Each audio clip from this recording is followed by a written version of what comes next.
Assalamualaikum warahmatullahi wabarakatuh. Perkenalkan, nama saya Syafira Yunita Nisa dengan NIM 1914040020 dengan jurusan Tadris Matematika A. Nah, pada pembuatan video kali ini, pemenuhan tugas dari ujian tengah semester, yaitu dengan mata kuliah RPM, Rancangan Pembelajaran Matematika, yang diampu oleh Ibu Nita Putri Utami MPD.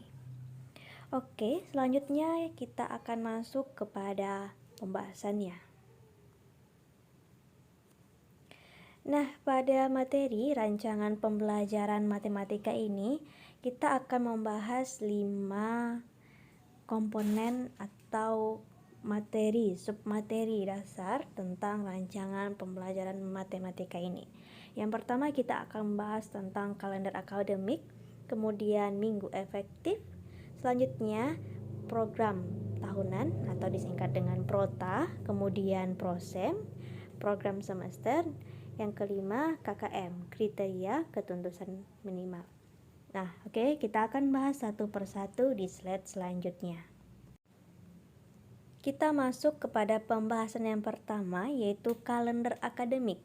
Nah, pada kalender akademik ini kita harus tahu dong apa sih kalender akademik ya. Nah, kalender akademik atau kalender pendidikan pada dasarnya adalah pengaturan waktu untuk kegiatan pembelajaran peserta didik selama 1 tahun ajaran yang mencakup permulaan tahun pelajaran, minggu efektif belajar, waktu pembelajaran efektif, dan hari libur. Kalender akademik atau kalender pendidikan menjadi acuan untuk merencanakan suatu kegiatan pembelajaran pada tahun pembelajaran tertentu. Oke, kita pahami konsepnya. Berarti kalender akademik ini adalah suatu rencana untuk kegiatan pembelajaran yang akan dilaksanakan pada tahun dan pembelajaran tertentu. Oke. Setelah ini kita masuk kepada contohnya. Nah, dapat kita saksikan di sini yang telah terpaparkan. Di sini ada contoh dari kalender akademik SMP Negeri 10 Padang. Nah, di sini kita lihat di bulan Juli 2021 itu ada tertera kegiatannya apa aja ya. Ini disebut dengan kalender akademik dan ini wewenang dari kesekolahan yang membuatnya sesuai dengan yang sudah ditentukan oleh Kemendikbud. Oke, kita lanjut ke materi selanjutnya tentang rincian minggu efektif. Nah, rincian minggu efektif ini adalah merupakan hitungan hari-hari efektif yang ada pada tahun pelajaran berlangsung. Minggu efektif adalah jumlah minggu kalender pendidikan yang dapat digunakan untuk kegiatan pembelajaran.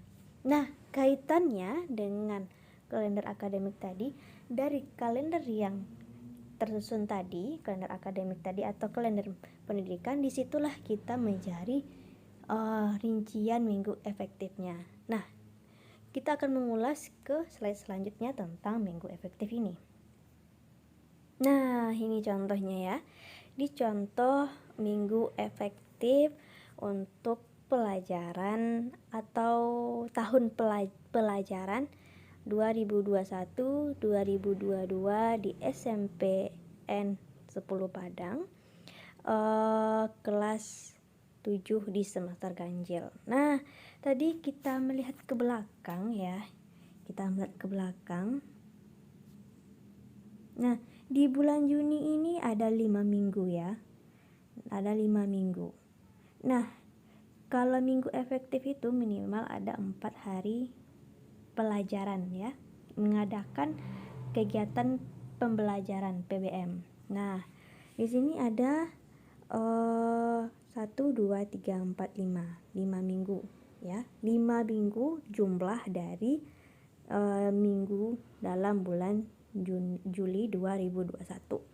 kemudian kita lihat di mana sih cara menghitung minggu efektif ini gitu ya. Nah, di minggu pertama itu tanggal 1 di hari Kamis. Kemudian tanggal 2 sampai tanggal 3 itu Senin, Jumat, Sabtu. 3 hari berarti belum terhitung dalam satu minggu efektif ya. Kemudian di minggu kedua dari tanggal 5 sampai tanggal 10 itu nggak ada ya, nggak ada kegiatan apa-apa, nggak ada acara apa, berarti dia terhitung satu minggu efektif. Kemudian di minggu ketiga pada tanggal 12 ternyata ada kegiatan PLS, pengenalan lingkungan sekolah, sampai tanggal 14. Nah, jadi ini terhitung 3 hari, maka tidak terhitung dalam minggu efektif ya.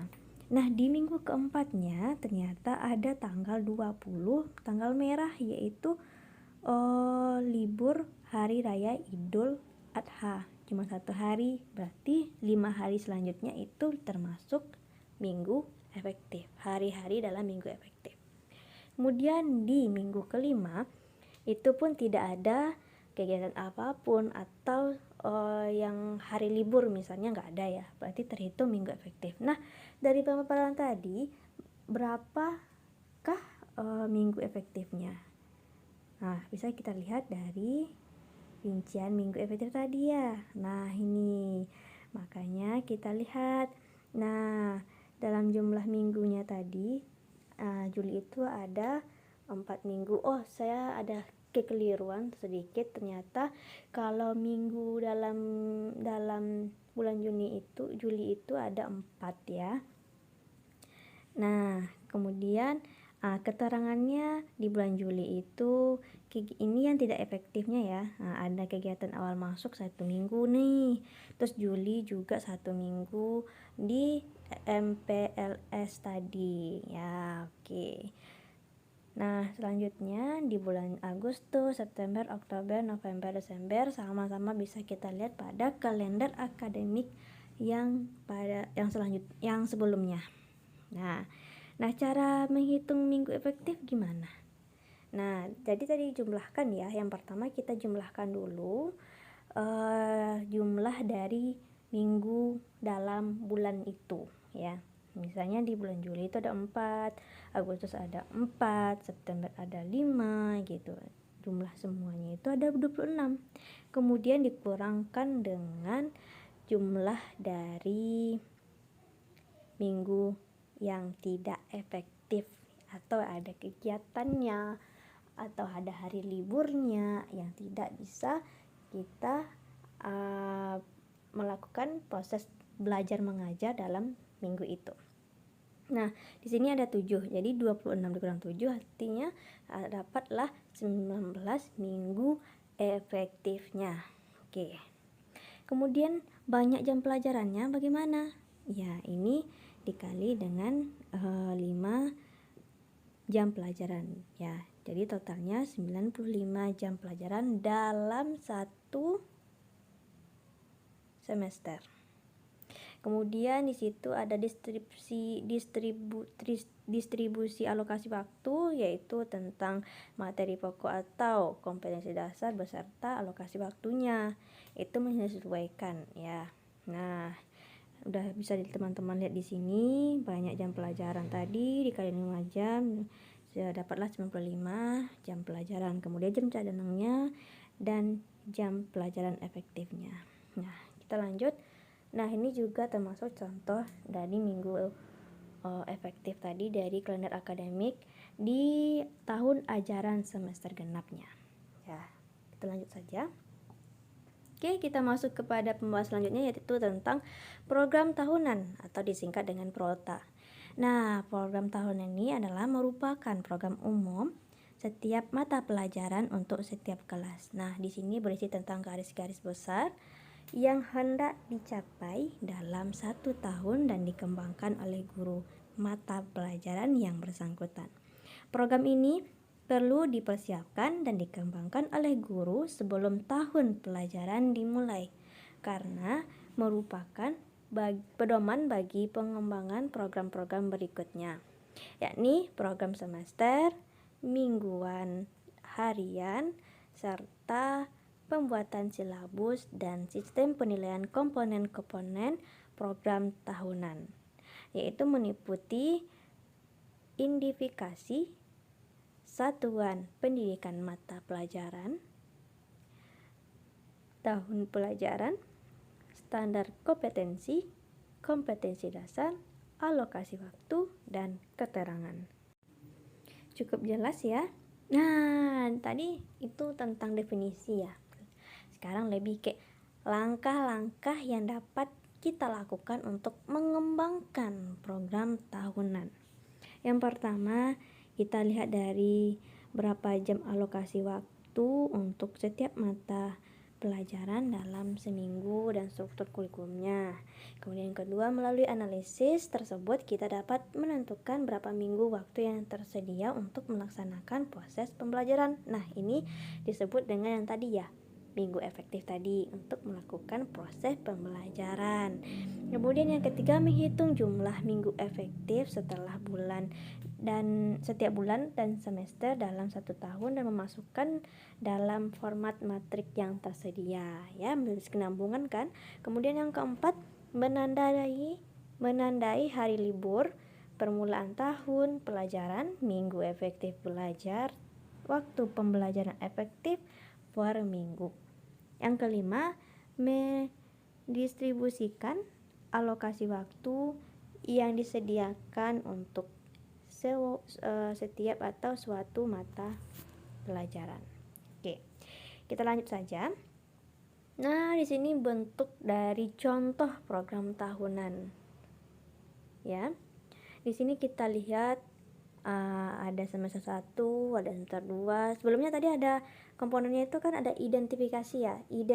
Identifikasinya itu ada satuan pendidikan, identitas ya, lebih ke identitasnya, ada satuannya, pendidikannya, nama mata pelajarannya apa, kelasnya juga, tahun pelajarannya juga. Nah, KI atau standar kompetensinya sudah terpaparkan. Terus untuk semesternya sudah terbagi juga. Kompetensi dasarnya yaitu materi pokok yang akan dipelajari dalam satu semester atau satu tahun ajaran gitu.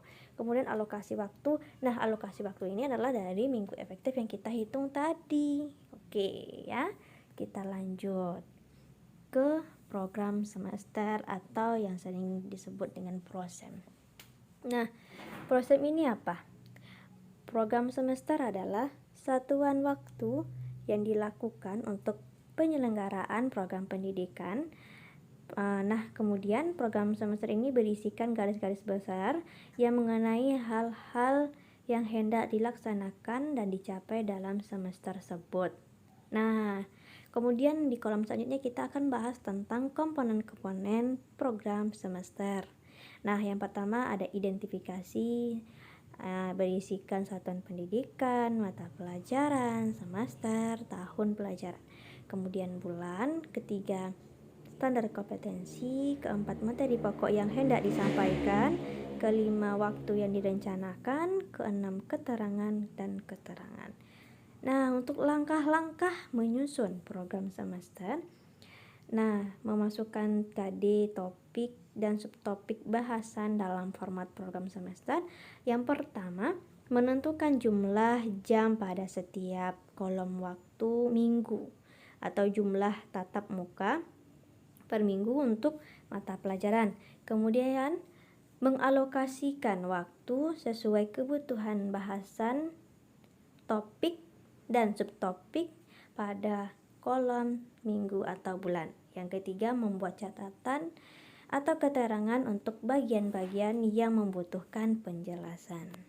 Oke, kita lanjut kepada contoh dari program semester. Nah, di sini kita dapat melihatkan ada identifikasinya tadi ya, ada tahun pelajaran, nama mata pelajarannya apa, kelas, alokasi waktunya gitu ya kan. Nah, ini ada materi pokok tentang induksi matematika gitu yuk. Terus ada kompetensi dasarnya, di kolom selanjutnya ada indikator. Nah, kompetensi dasar ini adalah KD-KD dari materi induksi matematika. Di 3.1 ini ada menjelaskan metode pembuktian pernyataan matematis berupa barisan ketidaksamaan keterbagian dengan industri matematika. Di indikatornya itu pembagian subtemanya juga ada gitu. Nah, jumlah jam pelajaran tadi yang kita hitung tadi dari minggu efektif, nah dibagi ke bulan yang sudah ada kita tandai, oh yang tanda orang ini hari apa, tanda peristiwa apa, hari libur atau apa. Jadi yang minggu efektif itu yang kita bikin jamnya sesuai dengan jumlah jam pelajaran yang sudah kita tentukan tadi. Oke, kita lanjut ke KKM, kriteria ketuntasan minimal. Nah, KKM ini adalah kriteria paling rendah untuk menyatakan peserta didik mencapai ketuntasan.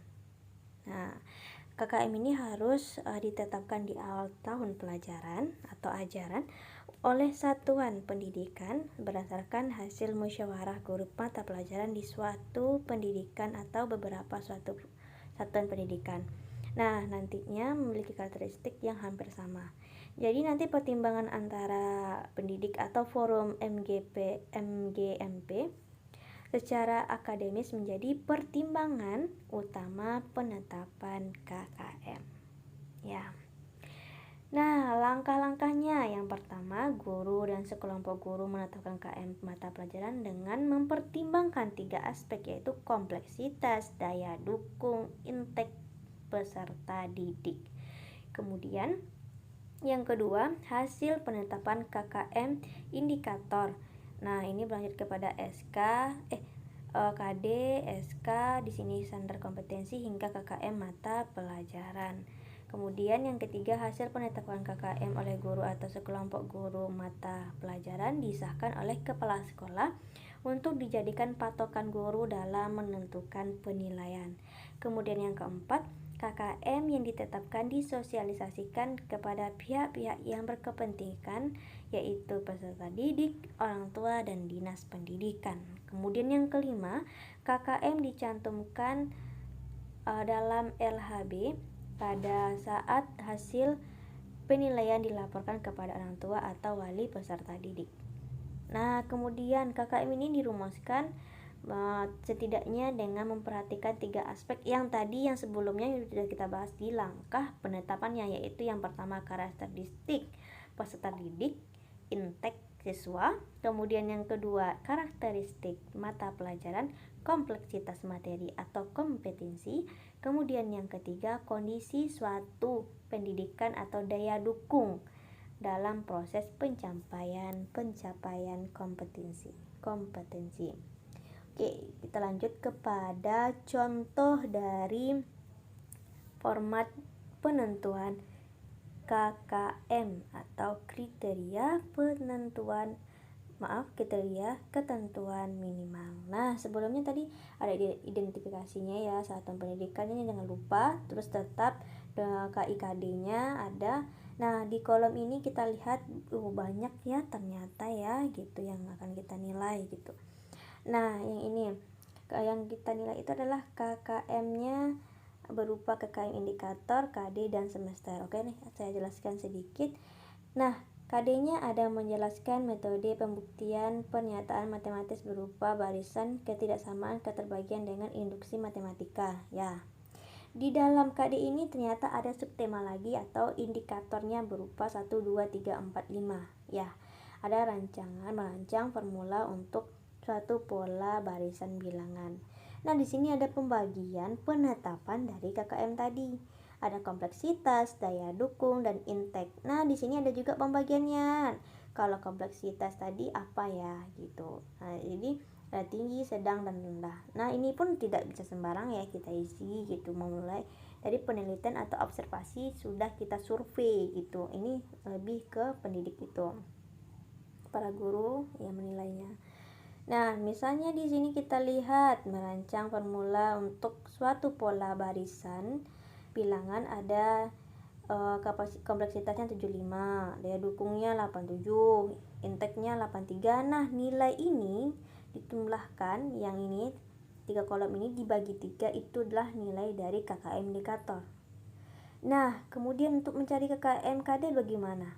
KKM KD ini adalah satu KD ini ya, satu materi itu berapa KD? 1, 2, nah anggap 2 nih ya, 2 ini. Nah setiap indikatornya itu berbeda-beda kan, berbeda-beda atau boleh sama, sesuai dengan penilaian yang sudah kita lihat dari kompleksitasnya, daya dukungnya, intake-nya dibagi dengan, misalnya di sini ada 10 gitu ya, dijumlahkan semua nilai indikatornya dibagi 10, itulah nilai dari KKM KD. Nah untuk KKM semester adalah nilai KKM KD ini dijumlahkan semuanya dibagi dengan berapa juga banyak dari KKM KD. Misalnya KKM KD nya berjumlah berapa nih, ada 5 gitu ya, dalam satu semester itu dibagi dengan 5, itulah nilai semester. Oke, sekian dari saya. Terima kasih. Assalamualaikum warahmatullahi wabarakatuh.